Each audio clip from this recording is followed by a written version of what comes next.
Hey there, Without Fear of Her Future listeners. If you are hungry to create financial freedom, look no further than She Can 23. This is the nation's largest event for women already investing in real estate or those who want to begin. So join thousands of women just like you and I as we shatter the glass ceiling together and make history as women unlocking our financial security by investing in real estate. With exclusive workshops, networking sessions, and expert advice from the best in the world, you will be armed with the specialized knowledge that you need to make confident and educated real estate investments. You do not want to miss this powerful event where we women from all over the world come together to listen to industry giants. Last year, we had Barbara Corcoran, Jamie Carn-Lima, and even Elena Cardone. I cannot wait for you to see the lineup for this year. We are going to create lasting connections and friendships. Just imagine you and 25,000 other women with the same goals and desires at one event. It is a truly transformative experience. It's an event designed for women who are hungry for more, just like you. Empowerment and clarity like you have never felt before is waiting for you at She Can 23. Remember, if she can, you can too. Do not let this opportunity pass you by. Take action now and secure your tickets to She Can 23. It's time to invest in your future without fear and show the world what women are truly capable of. Visit shecan23.com/podcast to secure your seat today. It's linked in the description below. I cannot wait to see you at She Can 23. I bless you. Dream big and be brave.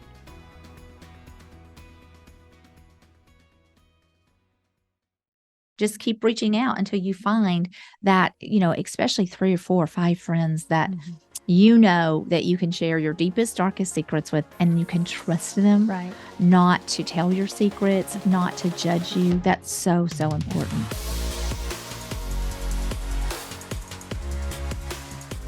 Without Fear of Her Future podcast is for women who are passionately pursuing financial freedom, using multiple streams of income and real estate to accomplish their goals. We are here to empower you to be brave, dream big, and design a life that you love that inspires others to do the same. I am Tresa Todd, founder of the Women's Real Estate Investors Network and author of the book, Without Fear of Your Future. And I'm Melissa Baker, a real estate investor and fitness coach specializing in turning properties from drab to fab. Today, we are discussing a topic that has the power to truly enrich our lives: authentic friendships.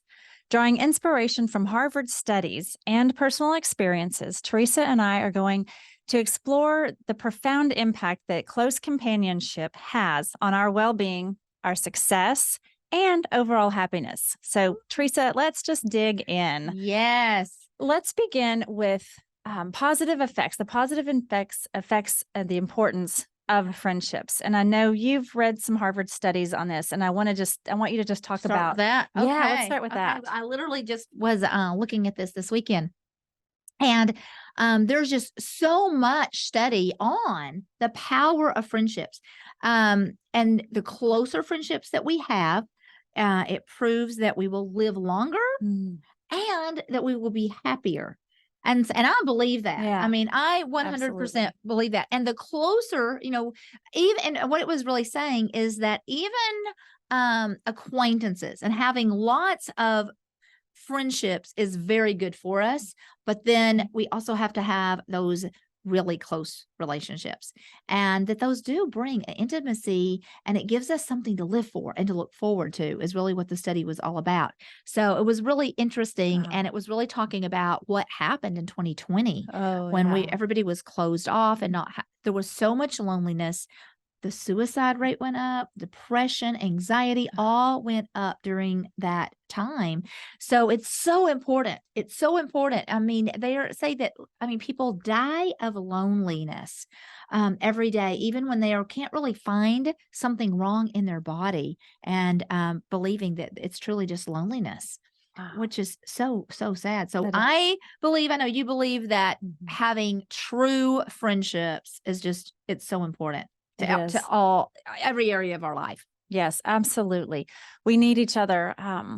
I know with my circle of friends to bounce ideas off of, to have that fellowship.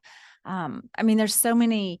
I have some different friend groups too, right? They're not Yes. with some different interests, but they just help me, when my mind starts racing with some stuff, whether they're Yes.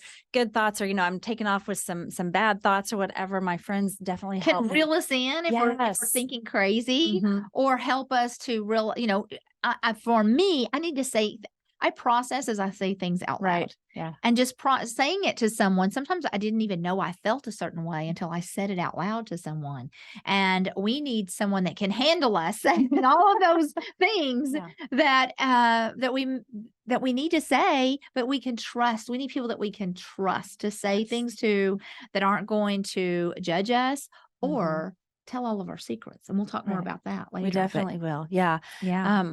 People that you can confide in, have accountability with, pray with, laugh with, cry with. Yes. There's so many I think aspects of my life that my husband is great. He and we're best friends. We do a lot, but there's something about having those close girlfriends that just it's a relationship that just can't be overlooked. It I can't. think that we have a different type of relationship. There's a lot of laughing and cutting up with girls, silliness, or even talking about hair and makeup and all the things that our husbands don't care a thing about.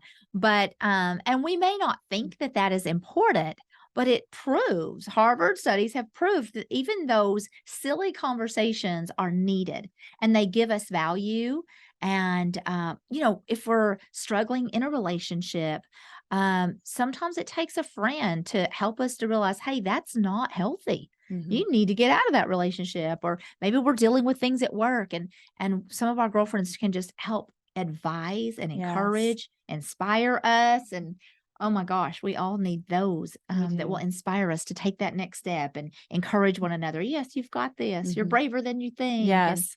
Or just have someone those days when you're feeling down, or those of us who have kids, that we deal with a lot of things as moms. And I know there's been many moments where I was upset or reacting to something with one of my kiddos, and I really needed one of my true girlfriends who's a mom, who can relate to me, who knows what I'm going through, to just speak some wisdom, right, into my life and into the situation. Because we get into situations where sometimes we can't see a way out, or we can't see the light. We We're just begin so to feel dark. hopeless. And someone else that has already been through that thing and they've come out on the other side can just encourage us. Listen, it's going to be all right. You're going to get through this. Your kids are going to be okay. Right. And on the other side of that, to celebrate with as well. Yes. Right. So not just to pull us out of those dark places, but there's a lot of great when we things. have the victories. Right. And because how sad is it to have this huge victory, whatever it is, in business, a birthday, and there's no one there to celebrate that with you? That is sad. It is depressing. And that's where you begin to feel that loneliness. And I don't know about you, but I find myself doing this and especially I noticed it in my car yesterday. There was something that happened and it was news. I was like, oh, I need to tell. And I just wanted to pick up the phone right there and call somebody just to share news that probably wasn't important to them, but it was important to me. Absolutely. And I wanted to share it. Yes. So I know that we have a pretty great friend group. Just between us. And I mean, not just us, but we have a whole little friend group. And that just in that, there's so much power, because you kind of mentioned it. We are a prayer group. So we get together once a week and we just pray over each other.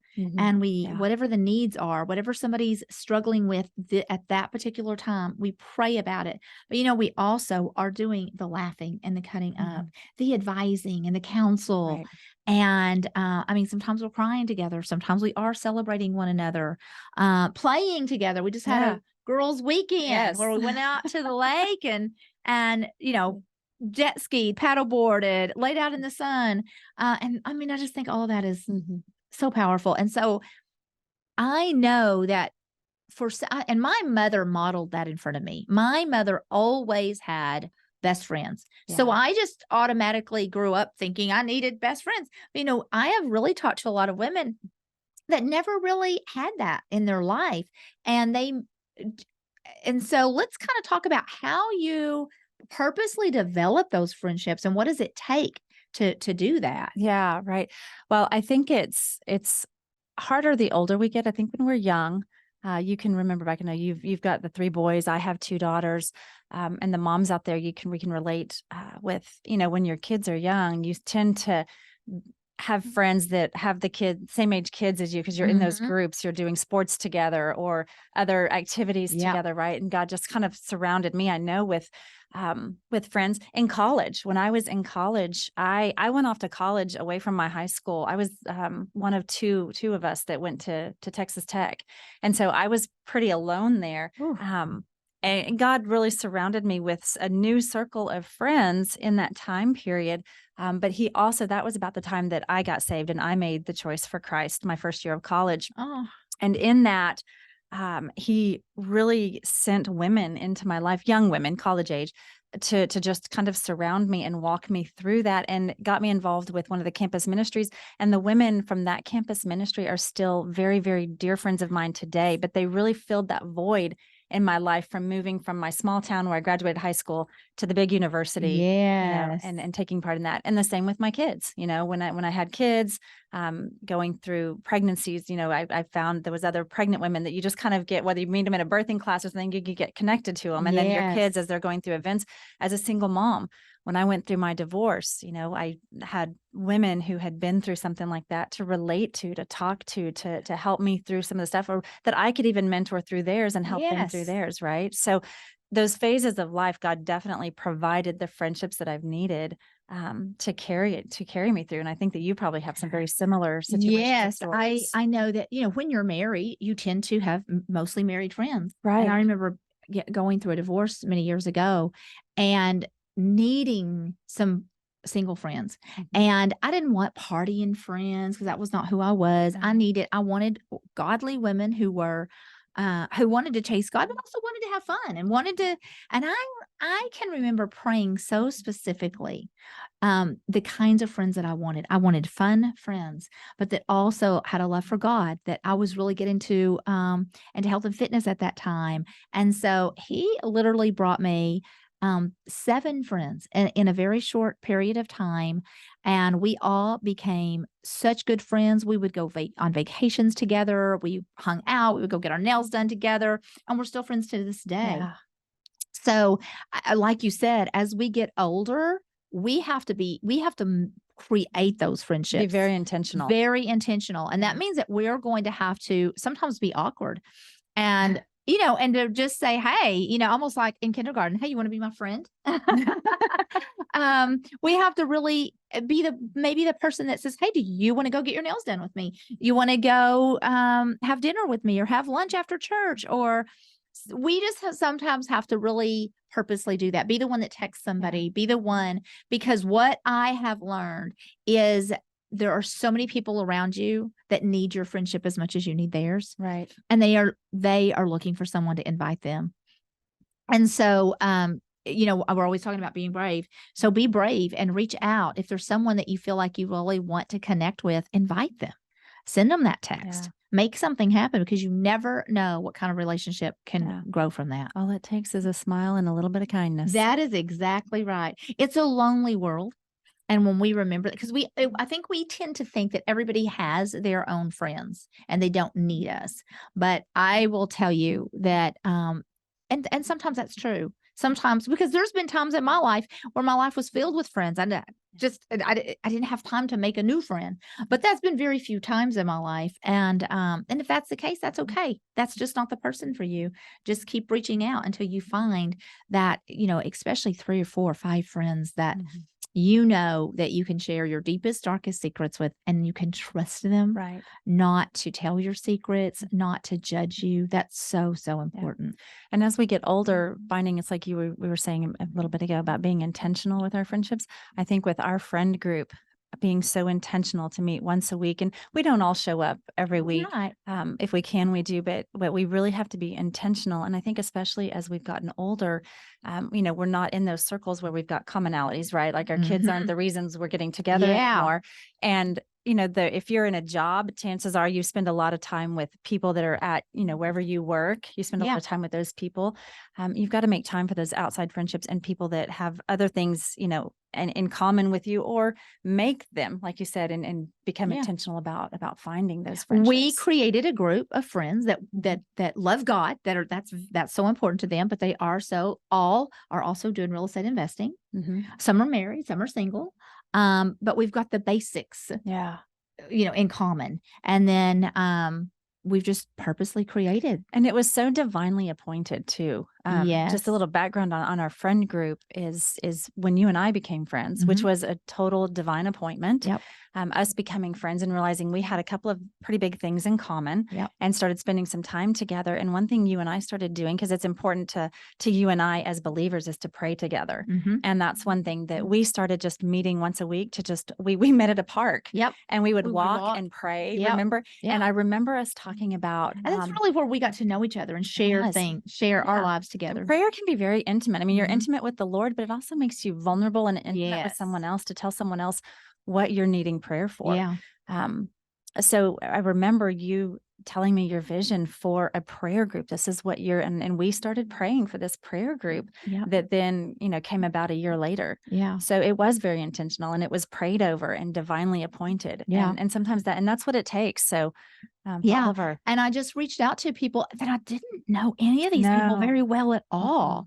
And I just reached out to them in a text and said, hey, I'm starting a prayer group on this day. And in my mind, I thought it'll be 4 or 5 ladies, but I'm going to invite about 10.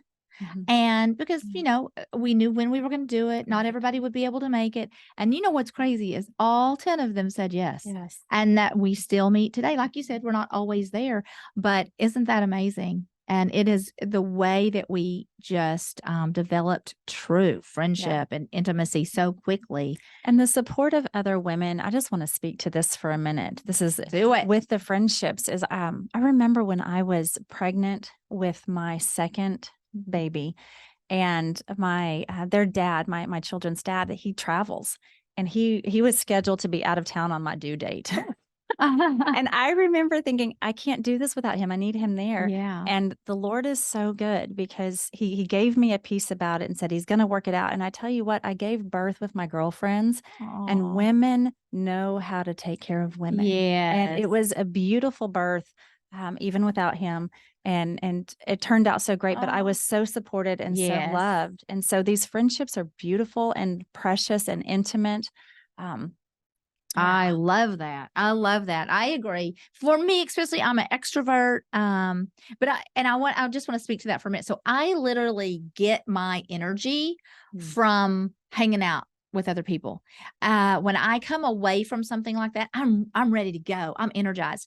Now, I know that not everybody listening, some of you are introverts, and it's a little more difficult for you to maybe be the aggressor and to really create those friendships. But even if you are an introvert, you need friendships. Because it's easier for you to get into that lonely place and to live there and to keep yourself there. So I really want you to hear us today.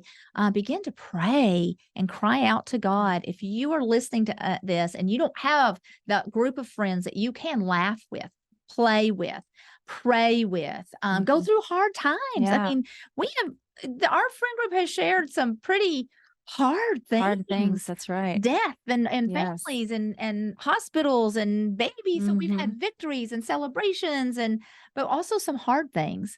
So pray, ask God to bring them to you, but then also take action steps, reach out there and make those friendships. He never intended us to do life alone at all. Friendships and being surrounded with like-minded women, especially, the fellowship is so important. Yes. Make time for it. Make time for it. Even if it's just once a month that you get together with some girls. And I just want to say this, you have to be very choosy about who and I believe you are too. If I'm going to spend a lot of time with somebody, I'm very choosy about who that's going to be. Because another Harvard study, this was a 25-year study, that 99% of our success, of anyone's success, depends on their reference group. So this one's like, who are you hanging out with? 99%, of your success depends on those people that you're hanging out with. That's incredible. So we absorb people's attitudes, their Mhm. thoughts, their ideas, their beliefs Yeah. without realizing it. I know I will even pick up somebody's habits. If somebody, is flipping their hair back all the time, I can hang out with them and then I find myself flipping my hair, and so if Yeah. that's true with just a little habit, so if you're hanging out with someone who's a gossip, we're gonna be, Or they're always negative. They're always Oh, negative. yeah. So it's so important. I want to hang out. So these are the my best friends are going to have to share my faith. Now, I have a lot of friends that don't, and I love them, but my best friends, those that are the closest to Right. me, they have to share my faith. Yeah. I want them to understand somewhat about my business and what I'm doing and who I am as a woman. Of course, we love health and fitness. So I'm not saying that all of our friends have to be just like us or that they should be just like us. However, there's got to be, just pay attention to who you're hanging out with, because it's so, so important of the kind of woman we will become, good or bad. Exactly. And those thoughts, when you were just talking, I was thinking of the negative and I think we've probably all had either that friend or that, little group of people who they love drama and gossip and, talking about other people. And it just brings you down. It does. And it's not a good place to be in. And I think to be able to recognize that and love those people where they are. Absolutely. I do have friends that just kind of thrive on drama, and Mhm. I choose not to. So they're friends and I love them. Yep. But most of my time and energy are going to go to the friend groups that can support me and that can help lift me up, and that who I can help encourage and lift up as Yes. well in a positive manner. And I think that's so Yes. important. And I want friends that will, whenever I become the gossipy person, if I become the negative person, they're gonna shut me down and not fall into that. I just have to share this story. I remember years ago, I wanted to start. One of my coworkers and I decided that we were going to start walking. Just right a block from our office was a track. And so we decided that we were going to go walking 2 or 3 times a week after work. And it was convenient, but I found out really quickly she was so negative. And I loved my job. I loved who I worked with. And we would get on that track and start walking. And she it was just bad mouthing the doctors, bad mouthing my other coworkers, bad mouthing. Well, then you fall into it. And I realized that a couple of weeks before I started walking, I loved my job. Now I don't love my job as much. I'm seeing things I never saw before. I'm letting all this get in my ear. And so I finally had to say, hey, let's not talk bad about work. Let's just, she did it for a day or two and then she couldn't. That was not who she was. And she was not in a place where she was just in a bad place. And so I literally stopped walking because with her, I was like, no, I love my job and I want to keep loving my job, because people will get in our ear and convince us of things. Right. And Yeah. there may have been a little bit of truth to what she said, but I wasn't letting it eat at me like she was. This goes back to some of those conversations on the podcast that we've had before about attitude and, being positive about things and how that does affect us, because not only does our own attitude, but clearly the attitudes of others can impact us. So be the one that brings the positive attitude into the relationship. Absolutely. Right. And look for that, seek that out. It's great to be there when your friends are having that down moment. And I love that our group of friends, it's like you said, we have had some tough stuff go on in this friend group that we've had to pray about, but I think that's where our faith comes in as well. And I love having friends that I can pray. I mean, I could pick up the phone at any given moment and call for prayer and have someone praying with me, praying over me. And I think that makes a huge difference in our friendships. And we've seen the miracles. Oh my gosh, have we ever? Oh my goodness, yes. That when somebody come in broken, hurt, devastated, and we've prayed about it, and then weeks later, God has just done something miraculous with that situation, and we've seen it over. So it builds all of our faith. Yeah. Yeah. And making time as well, because we're busy. I know how busy you are. And, all the real estate investors that are listening, especially the women who are just getting started, there's a lot getting these businesses going. And even once you get going, dealing with all of the things that we deal with. And then, a lot of our listeners will have families or husbands or other jobs, or they're caring for elderly parents or, things going on. And so it's really important to kind of take maybe an inventory, a self-inventory of your friends, who you're spending time with, who you're letting into that inner circle, that inner being, speaking into your spirit. And do that inventory and see what's feeding you and I hate the saying, if it's not serving you, don't, because I feel like that's kind of flippant. I don't know. Yeah. But at the same time, if there's things that aren't good for you, they're not healthy for you, they need to be set aside. And I'm not saying you have to unfriend anybody, because I love people that I might not want to spend a lot of time with them. I can still love them. Absolutely. And I can still pray for them. We don't have to go tell them, I can't be your friend anymore because they're not serving me. Yeah, right. Like how terrible does that sound? Yeah. But I think But you can distance yourself. Right. And most of the women listening can probably understand that, because they've probably had to do that. And if you think back, I know that we both have. I agree. Think about our teenagers. I mean, I know that my raising my kids, that every once in a while they would get into relationships with people that I knew this was bad. This was bad news, whether it was a girlfriend or just a friend. I'm like, oh, this person is bad news, because a couple of wrong friends, before you know it, your kids are doing drugs or they're doing things they would have never done before. And you're not blaming the other person. However, just even according to the Harvard study, if you start hanging out with people that do those kinds of things, you're probably going to start doing them. And so as parents, we knew we got to get our kids away from that bad influence. Right. Well, the same goes for us. We have to separate ourselves from people who are just negative, who are never, we're ambitious. We know what we want in life. Yeah. And if we are hanging out with people that don't have that ambition, they're going to judge us. They're going to drag us down. And so again, I want you to hear us saying, you don't have to be ugly to those people. You don't have to defriend them, but you do have to spend less and less time with them. Yeah. Knowing that your reference group, your group of people, look around at them in all the areas. I think of all the areas, spiritually, mentally, emotionally, physically, look at our friends and say, oh, I want to be like you. Mm-hmm. I want what you have. Right. I love this attitude. And if those are the people I want to surround myself with. Yeah. And those negative friends that we all have, girls, be their light. Yes. Really speak your positiveness, because maybe that will start exuding onto them and help pull them out of the negative. Because that's something that we get to be, is we get to be the light. And when you get that friend group, when you have that friend group, when those hard things and negative things do come up, being the light for your friends it's such an honor. Yes, really. It really is. And to be able to speak into them that way. Absolutely. So go make yourself some new friends if you need to do that, or just cherish the ones that you already have.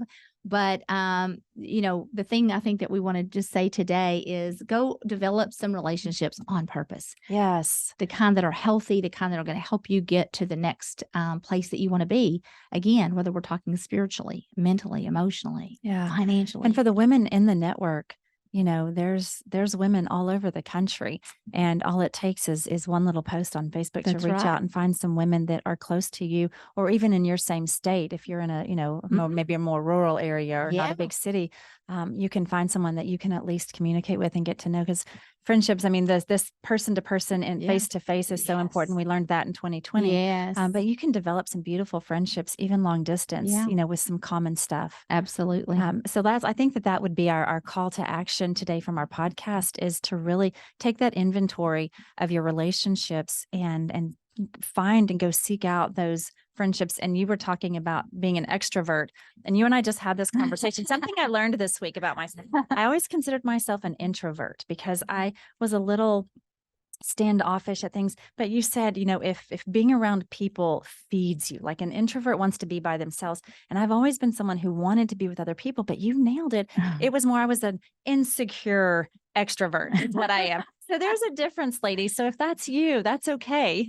I don't think you're insecure anymore. I'm not so insecure anymore. I used to be. But I was too. I was extremely insecure, but yeah, I did. Obviously we're not anymore. And I can be that one that can instigate a relationship and all those things. But, but I just want you to hear us, whether you're an introvert or an extrovert, you need girlfriends. Yes. You need to laugh and play and cry and all of those things. You do. So be intentional. Yes. Be intentional. Yes. Well, if you have not subscribed to the Without Fear of Her Future podcast, then hit that subscribe button today for new episode reminders. Please leave us an honest review Yes. on our podcast page. And as we wrap up, I want to give a special invitation for all of our female listeners. If you want to safeguard your financial future forever, then the Promise of She Can 23 is going to be the biggest virtual event for women real estate investors in the country. So women are saying She Can 23 is the golden key to investing in real estate the rich way. So you've got to get your ticket. You've got to show up. It's shecan23.com/podcast. Secure your seat in this historical event for women nationwide. No better place to make these important friendships. That's true. So if That's I so can true. and she can, then you can too. Absolutely. Thank you so much for joining us today. On behalf of the Women's Real Estate Investors Network and Teresa Todd, I'm Melissa Baker, encouraging you to be brave and dream big.